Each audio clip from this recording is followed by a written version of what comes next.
Hey guys, I hope you're doing well. I missed you and I'm sorry I'm not there with you. But I know you're in good hands. So what we're going to go through today is a lecture about how we get from the English Civil War to our first revolution we're going to look at this unit. It's called the Glorious Revolution. So we're going to look at how do we get from the fact that we have a king whose head's getting chopped off to a revolution. But first we have to really look at what does it mean, what does revolution mean? Because in Latin it means to turn around. So we're going to kind of have two goals for today where we're looking at the definition of revolution, and we're going to look at the transition period between the end of the English Civil War to the Glorious Revolution. And then you're going to look and see what factors are present during a revolution. Are those factors here in that transition period from the English Civil War to the Glorious Revolution? All right, guys, so we're going to get going. You have a lecture map. It's stapled there for you. So remember, you don't have to glue in stapled items, but you do need to keep your notes. You're going to need this for your test. So what I suggest you do, either glue it in, staples and all, or you can detach the papers after you take notes. I just wanted to make sure they were in the correct order for you there. All right, now we're going to get going.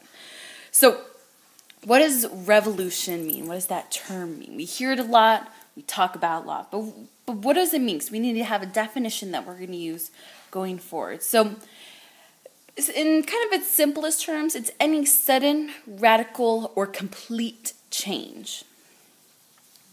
A sudden, radical, or complete change. So we talked about, for instance, we looked at the scientific revolution.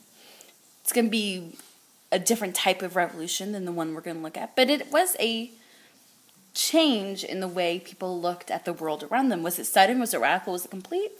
Maybe, maybe not. So we're going to have to play around with this definition. Here's kind of the meaty definition. A little bit longer, but it gets more at the nuances, where it's a fundamental change in political organization, especially the overthrow or renunciation. Renunciation means to get rid of, to renounce, of one government or ruler and the substitution of another by the governed. So this second definition here is much more looking at a political revolution.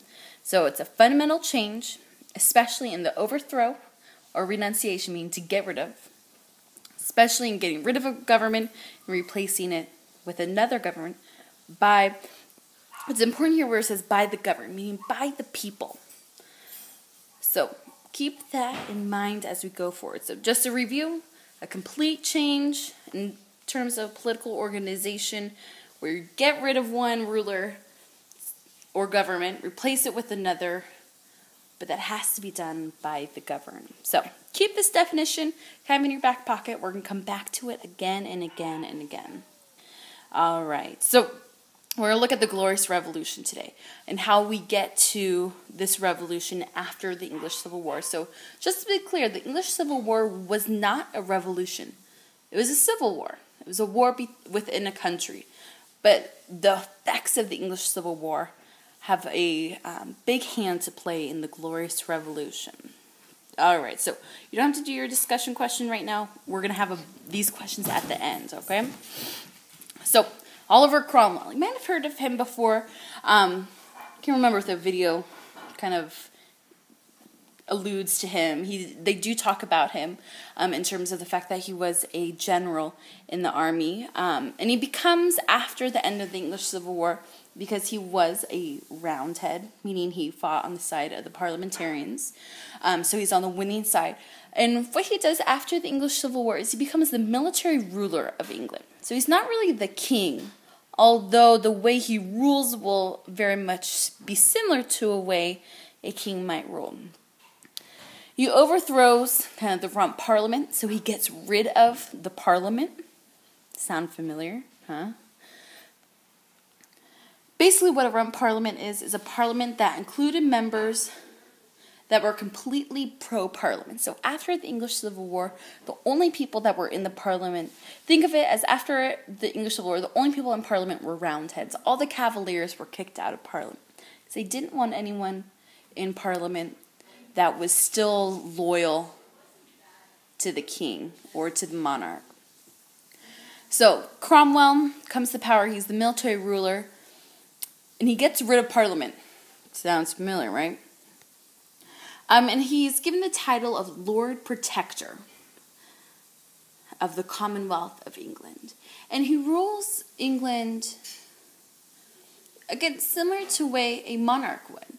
He takes kind of full power, and he's going to regulate kind of everyday life. He's very puritanical, meaning he wants to create an England and wants to create a Church of England that is very pure. And that causes him to form basically a Puritan military dictatorship. So England is going to have essentially a dictatorship under Cromwell, similar to kind of an absolute monarch. And he's really going to try to control everyday life of all the people. Now, at first, people like him, but kind of by the end of the rule, kind of people are fed up with him because he's not that different from what they had before. So after he dies, the people want the monarchy again. They are fed up with this experience under Cromwell. It was too radical.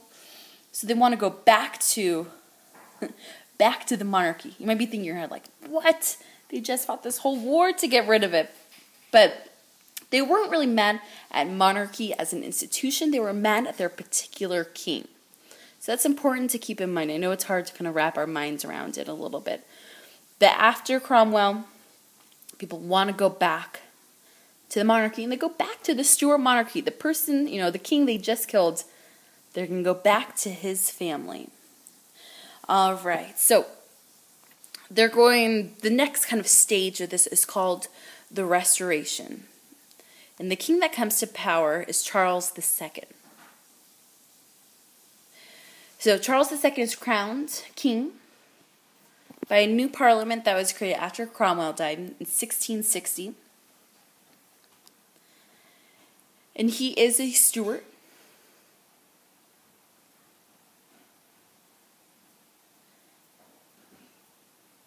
He is basically the Stuart monarchy is restored. Sorry for the pause there. Hopefully you were able to write.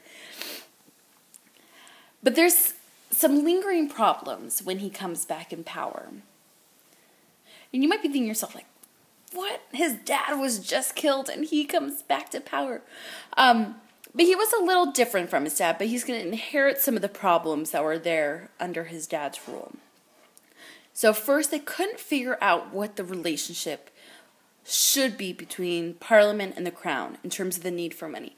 Should Parliament have full control? Should they have no control?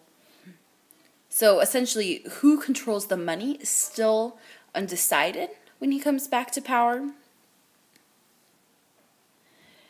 he couldn't really figure out how to reconcile the attitude towards religion. Should they be Catholic? Should they be Protestant? Should they be tolerant? Should they be strictly one or the other? So it's something to keep in mind. Plus, he doesn't have a legitimate heir, meaning he dies, Charles II dies before he's able to have a son. So that's going to be a problem because who should come next? Who comes next is his brother, James II. And his brother is Catholic. Dun, dun, dun. It's going to be a problem. So remember, just to go through the names again, I know it gets a little confusing, but James I had his son, Charles I. Charles I is the one who gets his head chopped off. Charles II is restored. So that's what we're talking about now, the restoration. Charles II dies, leaving his brother James II as his heir. But James II is Catholic. So just go through it. It's James, Charles, Charles, James. I know it's confusing because they're all named the same. But just think of it. James, Charles, Charles, James. James I, Charles I gets his head chopped off. Charles II, the people really like him, although there are some problems within England. But they're not happy when James II, his Catholic brother, comes to power. All right, remember, all these are on our website. You'll be good to go. You can always ask to pause the YouTube video if we're freaking out. All right. So, kind of what happens after James II comes to power is this. Oops, sorry, my dogs are barking.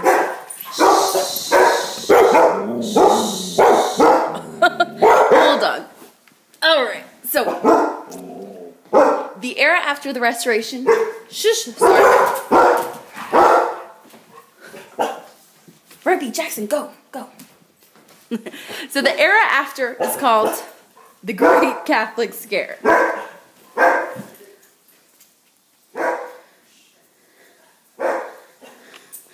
Basically, some things to keep in mind is that Charles II had Catholics in his council.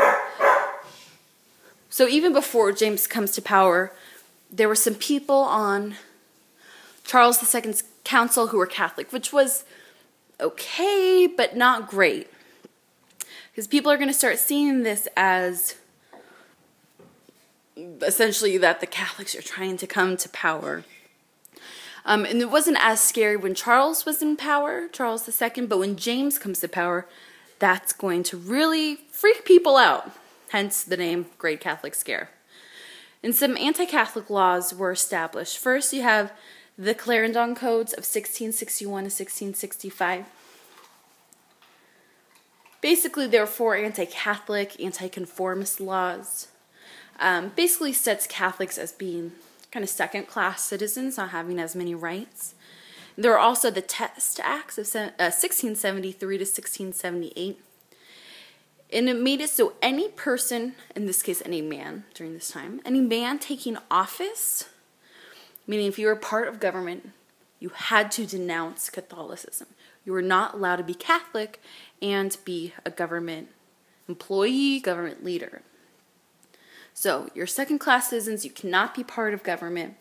And that's why the fact that Charles II had Catholics on his council kind of freaked people out. And to kind of go along with this period, that there was a plague hit England in 1665 where about 70,000 people died. Now, this doesn't necessarily, you might be thinking, well, what does that have to do with Catholics? But what people do is they start in a time of plague, a time of terror, a time of distress. They look for someone to blame, and Catholics were blamed for the Great Plague that hit, and especially the Great London Fire of 1666. So only a year later, there was a fire that essentially destroyed all of London. So if you've been to London, or if you ever go visit the city of London, or if you see pictures of it, essentially all the buildings in London, most of the buildings, are from 1666 onwards, because so much of the city was destroyed. And the Catholics were blamed for that. There was also a secret treaty created in 1670. It was secret, but it was leaked to the public. Basically, what this treaty was that France said that they would give Charles money if he converted and reestablished Catholicism in England. So this treaty that was sent to Charles, which Charles never accepted, was leaked, and most likely leaked by the French to the English. And what it did is, you might think, okay, that doesn't seem like a big deal. You know, Charles never even entertained it. He didn't want to convert to Catholicism. He was not going to reestablish Catholicism. Is there starts getting, in a way, a panic within the people where they start feeling that there's this conspiracy by Catholics that they're trying to take over England and try to take back the power. So these different examples, the Great Plague, the Great Fire, the Secret Treaty of Dover, anti-Catholic laws, they're just trying to show you that there was a feeling of hostility, a feeling of panic and fear of a Catholic takeover in England even before James II comes to power. And another example, remember you can use this if you maybe have a paper topic or an essay topic about this. It's called the Popish Plot. It's kind of a funny word to say, Popish Plot. It was 1678. And it was a fake plot. It was made up. But it was a false plot to kill Charles II and to install James II as king. They call it the Popish plot because the Pope is Catholic. And there was this idea that if James II comes to power, then he would reestablish Catholicism in England. Now, this was a plot that was created before James II comes to power. But same idea, same as before, it freaks people out. Where people are panicked and are scared of a Catholic coming to power. Now, you might, again, be thinking, dude, we live in a very kind of religiously diverse era, but remember at the time, people didn't believe that you could live peacefully with someone of a different religion, especially between Protestants and Catholics during this time period. The Reformation is still, it's about 100 years old at this point, but it's still very fresh and present in everyone's mind. So Catholics are seen as subversive and as possibly being ready and wanting to create a conspiracy. All right. Oh, sorry, last part here. But basically, to the Popish plot, there were anti-Catholic riots in response to it. Remember, this was a fake thing that was leaked. But there were riots in response to it where Catholics were targeted and killed. All right. So, Great Catholic Scare. All right. So, you know, this is kind of a freaky picture. But the Exclusion Act, this is a really important act that was created prior to James II coming to power. It was created in 1679. It's called the Exclusion Act. And it was attempted to keep James from ever sitting on the throne, from ever coming to power. They did not want James, and I'm talking about James II here, they didn't want James II to come to power because he's Catholic. And people knew that that would create a lot of turmoil and a lot of kind of a rehashing of another war, and England had just gotten through fighting their civil war. But what this is not just, we like to think of it as only this religious context, but it's a major challenge to royal authority for the people to create a law deciding who should come to power next. And the idea that the people or parliament can determine who should come next in the succession of royal succession is a major challenge to royal authority. So what James does is James II, is he just gets rid of Parliament. It's like, really, guys, you're going to try to get rid of me? Well, you know, kind of screw you, I'll get rid of you. So James dissolves Parliament because of this threat of the Exclusion Act.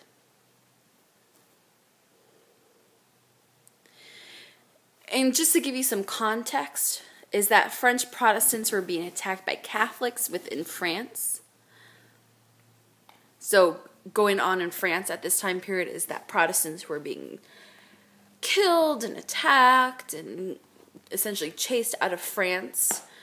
So there was this fear, and it was a legitimate fear in England because of what was happening in France. People could look at it and say, look what the Catholics are doing. They're killing Protestants. We can't let this happen here. So just keep that in mind. And as a result of the Exclusion Act, you have the creation of Britain's first two political parties, and they're political parties that you are familiar with, or you've probably heard of, especially in U.S. history last year. You had the Tories, who were against the Exclusion Act, meaning they didn't want to create a law that would say that James couldn't sit on the throne. And Whigs were in favor of the Exclusion Act. I mean, they were the ones that wanted to make sure James never came to power. Tories and the Whigs. So the Exclusion Act is a big deal. It's a challenge to authority. It has this religious context in terms of wanting to keep James from coming to power because he is Catholic. All right, you guys are doing good. Hang in there. All right, skipping past this. All right, so James II, again, we have some more sweet wigs going on. This is very dapper, I guess. So James II, he comes to power in 1685 after Charles II dies of a stroke. So he comes to power and he becomes king. So remember, you have James, Charles, James. James I, Charles I, Charles I, remember he's the one that gets his head chopped off. Charles II, that comes back during the Restoration. And then James II, who becomes king. So remember, he is Catholic. And he doesn't want to, it's really important to keep this in mind, that he wants Catholics to have an equal status as Protestants. He doesn't necessarily want Catholics to dominate Protestants, but he wants to undo some of those laws that made Catholics second-class citizens. So he wants to go back, take out the Test Act law. He wants to get rid of those things and make them equal. But by making Catholics equal, that freaks out Protestants, and they see that as a real challenge to authority of the Protestants and kind of the status quo. And he did take some kind of Catholic actions. For example, he tried to revoke the anti-Catholic laws against Parliament's wishes. So Parliament did not want to get rid of those laws, but he tries to do so anyway. So he's not only doing something that isn't popular with the people, he's doing something that Parliament doesn't want. And he does, he jails 7 protesting Anglican bishops. Remember, Anglican refers to the Church of England, which was Protestant. So 7 bishops that were Protestant protest the fact that he comes to power. So he jails them, puts them in prison. This is just an example where people saw what he was doing and were thinking, oh, he's only doing this because he's Catholic, because he wants Catholicism to be back in England. And he also fills a lot of high positions in the army and in kind of the civil services, so in government positions, with Catholics. Now, he didn't fill all of them with Catholics. He didn't even necessarily fill the majority of those positions with Catholics. But what it did is he filled even one position was too much for most people in England. And that broke the Test Act law. So, those are some kind of specific actions that people in England could point to of him being pro-Catholic. And you already kind of heard this in the previous slides, is that he suspends Parliament when they disagree with him. So then they want to create the Exclusion Act. He's like, all right, guys, I can do this without you. I'm just going to get rid of you. So no more Parliament. And that does not make the people too happy. That only reinforces their fear of him as a Catholic king. He eventually will call Parliament back, but he attempts to, and I put the word pack in quotations. What I mean by pack is he tries to put people in Parliament, and specific people that he wants back in Parliament. He wants to put his supporters in Parliament at a higher percentage. That way, the things he wants to be passed through Parliament pass without much of a challenge. So, again, doesn't make the people happy. And people look at these actions and think, oh my gosh, we have another Charles I again.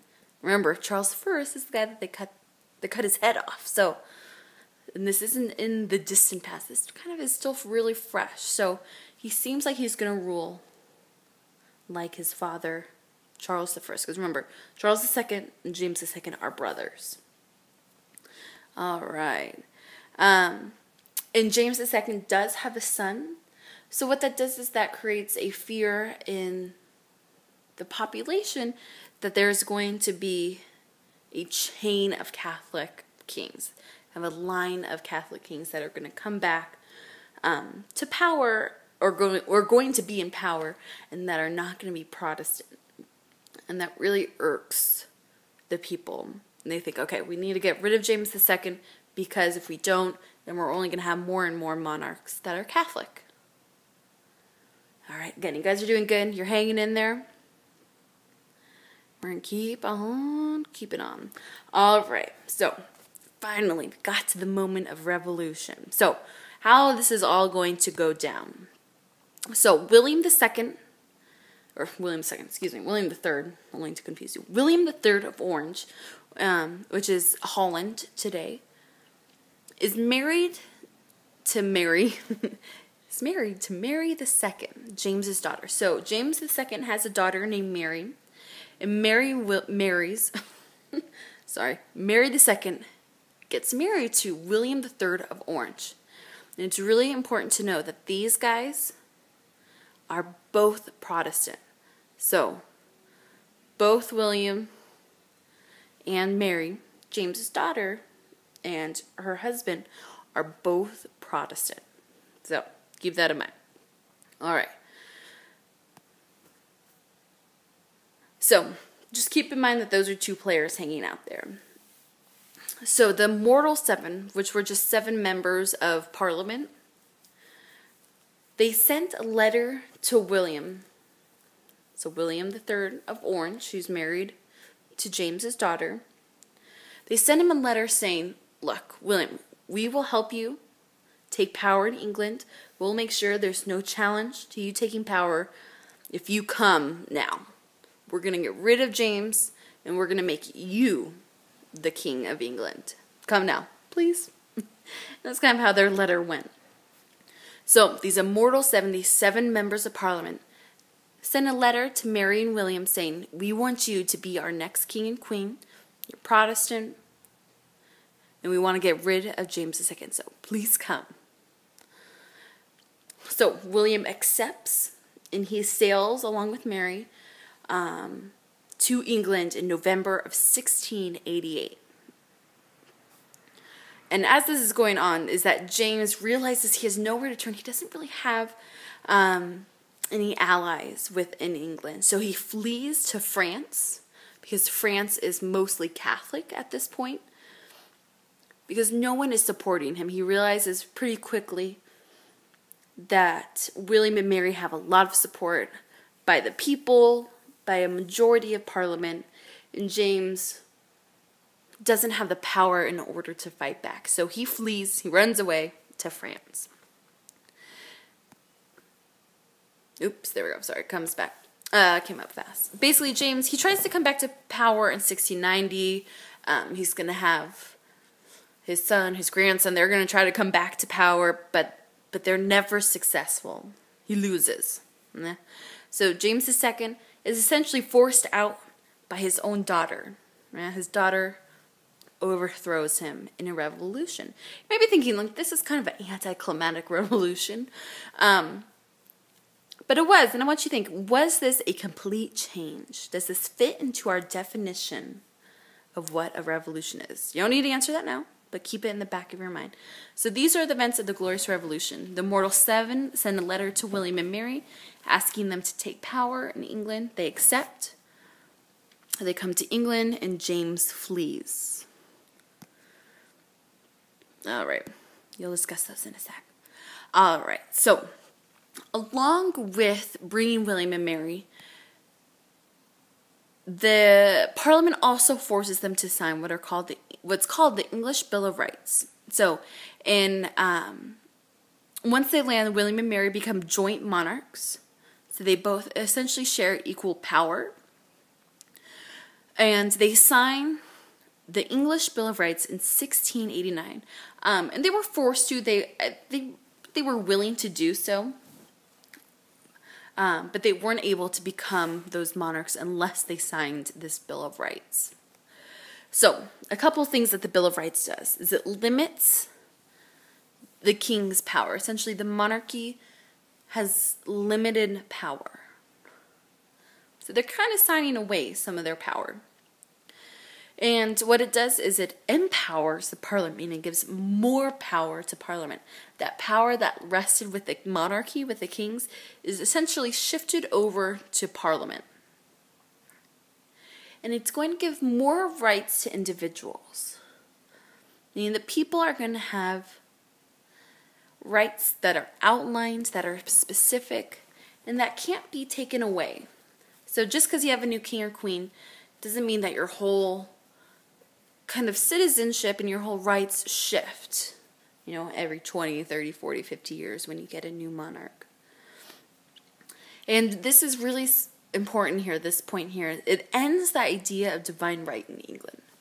Essentially the idea that God created the monarchies, that God is what gives the monarchs power, that goes away. So William and Mary, they are not monarchs that rule with the idea of divine right. They rule with the idea that they are in power because they're given that power by the people and by Parliament. That they're not extensions of God, the way kind of King Louis thought so. So it's really important. Ended the idea of divine right in England. And it's important to keep in mind, this is not exactly the beginning of democracy. This is not what we would consider a democratic country at this point, but it's a starting point. You're not as far off. You have what's called a constitutional monarchy.